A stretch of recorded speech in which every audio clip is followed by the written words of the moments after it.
Welcome into episode 11 of the Coach Ali Smith Show here in 2025, brought to you by Bobby Ledbetter and the folks at Twin City Used Cars. Coach, a win last Thursday night at Mae Jemison. Yeah, it was a tough one getting in and out of there.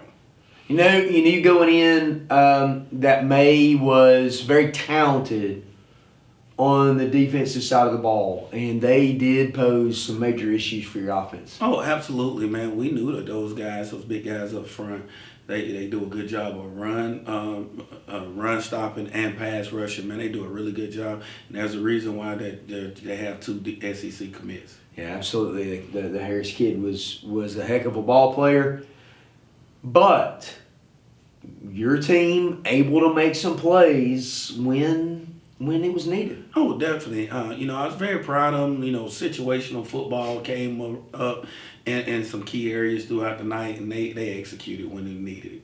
So, as we kind of just wrap that up, you end with only one loss in the region. I know you'd have rather that been a 0. Absolutely. But you get the second seed, you get a home playoff game. What does it mean, I think, first of all, to have finished the way you did in region play?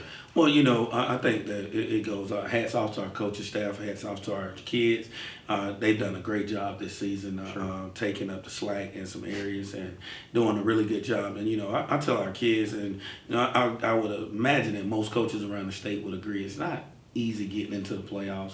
It's not easy going undefeated in the region, because every region game is almost like a playoff atmosphere, and so many teams are getting so good around the state, and it feels good that our kids getting to play another season in the playoffs, and so many kids are going home this weekend, and their seasons are over, and they're on their way to other sports. We're going to talk about the one remaining regular season game in segment 3. But before we do that, we're going to take a commercial break, and we'll be back in segment 2 to look at the player and plays from the game against Mae Jemison.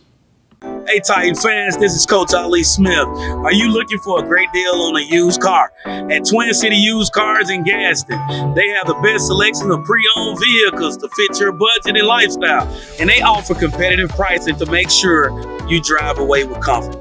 Visit them today at Twin City Used Cars in Gaston, or view their inventory online at twincityusedcars.com. At Twin City, your next car is waiting for you. Go Titans.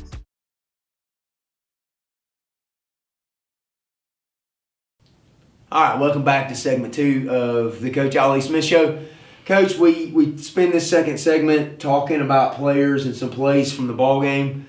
We usually don't do back-to-back player of the week, but when you got a guy who makes a game-winning field goal, a clutch field goal for you, Brady Sauls was the player of the week again because had a great night for you. Man, you have to tilt your hat to him. Hard work doesn't go unnoticed, and he works hard. And I said that last week. And man, it was ironic the way he hit it, because last week in our 2-minute drill at the end of the week, it was a deal where you had to win, you had to hit a field goal to win it, and that's what he did. Well, and I was commenting as we were kind of broadcasting the game, the play you ran before that, you could have left more time, but you really were playing for that field goal. Absolutely. We were going to put it right there. When they jumped off sides on that 4th down to give us a first down, it left 7 seconds, and somebody came over to his headset said, "Hey, you want to run one and get in the middle?" We absolutely not. We know where he likes it, and he settled in. Let him call a timeout. We practiced this, and he was very comfortable off the edge. So we'll look at that play obviously in a few minutes with a little more detail. But several other plays that were important. One of those is the field goal he hit in the first half. Oh, absolutely. It was a big one. A little bit up, a little closer. Whatnot, and so he did a good job. He understands the situation of football and being locked in, ready to go. And the third quarter didn't go well for us, and you find yourself, midway through the fourth quarter, trailing by a score of 12-3. Really hadn't been able to put a whole lot together offensively.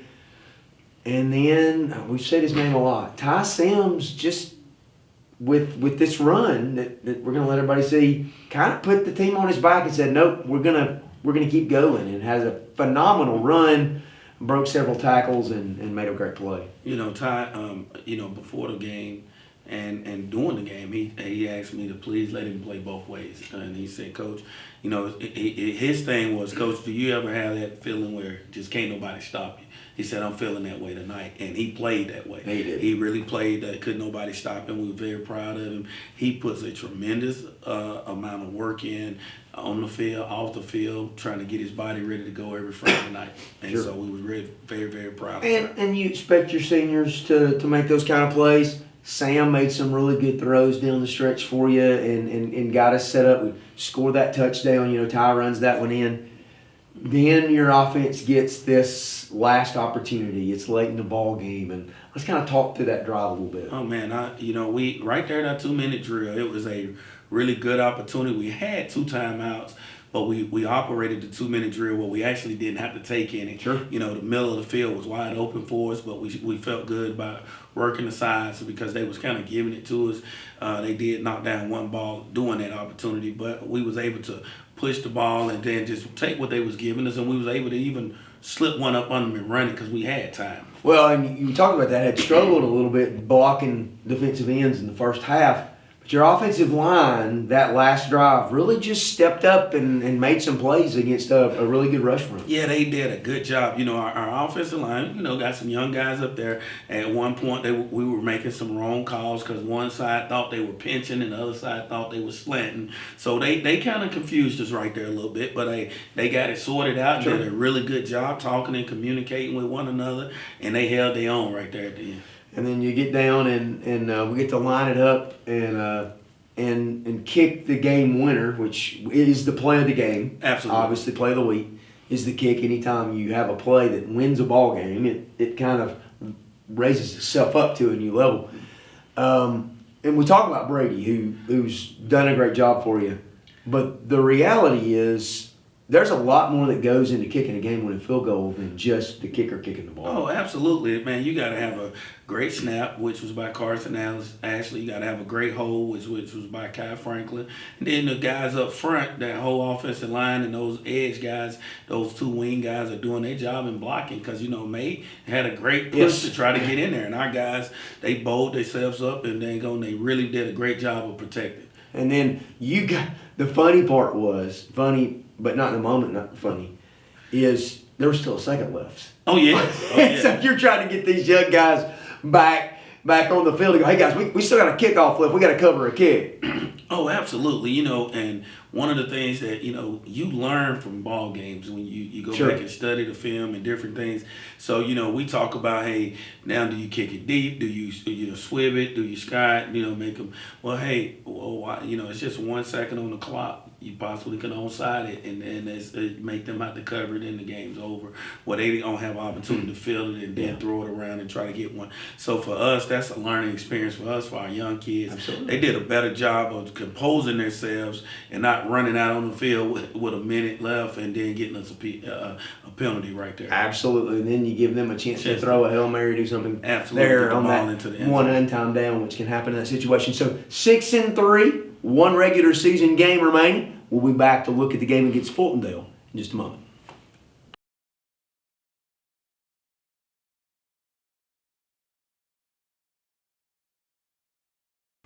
All right, welcome back to segment 3 of the Coach Ali Smith Show. Coach, we shift our attention to the final game of the regular season, a Thursday night home game against the Wildcats of Fultondale. Yes. It's going to be a good game for us. You know, it's going into senior night for us. They are getting better. They have won the last 3 ball games and are doing a really, really good job. So we look forward to getting back out competing. So you talk about senior night. You've got a fairly large senior class this Absolutely. year. How important has this group been to your team this year? Man, you know, this group right here, man, they've been in the playoffs. This will be their 4th year. Yeah. And you got to think about, man, where they came from. And these guys, mostly every one of them were getting game reps as freshmen. Yeah. And they've played a lot of football for us. And they've done an excellent job. I can't name one of these seniors that's on that roster that hadn't done an excellent job for us. And a lot of them are playing their role. They just do what we ask of them. And, you know, when I went to Media Day back in July over at for the kickoff of the media day, I told them, they only want us to bring a number of guys, and I said, I really wish I could have brought my entire senior class. This group has been a really good group, Sure. and sometimes you know when you got a good group, and they've been a really good group to promote our program. So with that shift now, that the senior class gets a chance to go out, regular season winners, finish 7-3 in the regular season. You talked about Fultondale. Started rough for them, but they really have kind of turned it around. I think they made the playoffs. Absolutely. In their bracket, so it won't be their final game either. What do you expect from them when they have the football? Well, I expect for them to spread us out, and they want to throw the ball out on the edges. They like the screen game here and there, and then they're gonna run the football, and they're gonna get us in the trips, doubles, and things like that, and little wing sets. And what I expect them to be really balanced. They really like to try to establish the run, but if they can't run the football, they're gonna throw it around the yard.